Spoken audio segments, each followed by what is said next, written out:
Hello दोस्तों, नमस्कार। मैं हूं Abhishek. Welcome to shortcut information. Ram मंदिर में भगवान राम और माता सीता के मूर्ति के लिए नेपाल की गंडकी रिवर से 6 लाख साल पुरानी 2 शिलाएं लाई जा रही हैं, जिनका नाम शालिग्राम है, जो 2 फरवरी को अयोध्या पहुंच जाएंगी। गंडकी नदी से लाई जाने वाली इन दोनों शिलाओं का वजन 18 टन और 16 टन है। अब आइए जानते हैं कि भगवान राम और माता सीता जी के मूर्ति के लिए शालिग्राम पत्थर का ही उपयोग क्यों हो रहा है। इसका उत्तर जानने के लिए आपको शालिग्राम पत्थर के इतिहास के बारे में जानना होगा। शालिग्राम पत्थर की उत्पत्ति के 2 थ्योरी हैं, पहला साइंटिफिक और दूसरा माइथोलॉजिकल। मैं आपको दोनों ही थ्योरी बताऊंगा। तो पहला साइंटिफिक थ्योरी, भूवैज्ञानिकों के अनुसार जुरासिक युग में पाए जाने वाले समुद्री जीव एम्यूनाइट की जीवाश्म ही समय के साथ शालिग्राम पत्थर कहलाने लगे। ये जीव अलग अलग साइज के होते थे, कुछ बहुत छोटे तो कुछ इंसान से भी बड़े होते थे, इसीलिए इनके जीवाश्म भी अलग अलग साइज के होते हैं। तो चलिए अब जानते हैं इसके पीछे के माइथोलॉजिकल थ्योरी के बारे में। हिंदू धर्म में वेदों, पुराणों, उपनिषदों में शालिग्राम पत्थर और उनकी खूबियों का जिक्र है। कहा जाता है कि शालिग्राम पत्थर भगवान विष्णु का ही अवतार है। इसके पीछे की कहानी यह है कि बहुत समय पहले जलंधर नाम का राक्षसों का राजा हुआ करता था,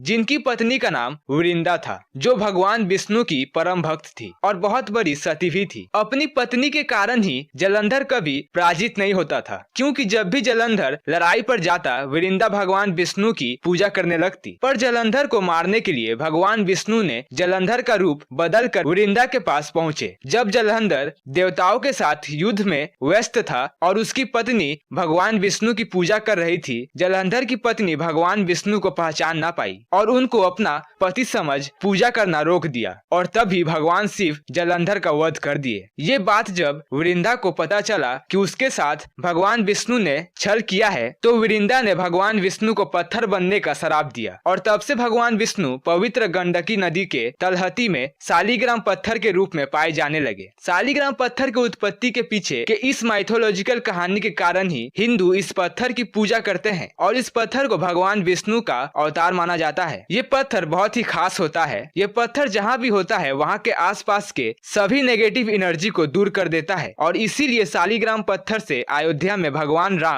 और माता सीता की मूर्ति बनाई जाएगी। तो ऐसे और इन्फॉर्मेटिव वीडियोस देखने के लिए इस वीडियो को लाइक, शेयर, सब्सक्राइब जरूर कीजिए।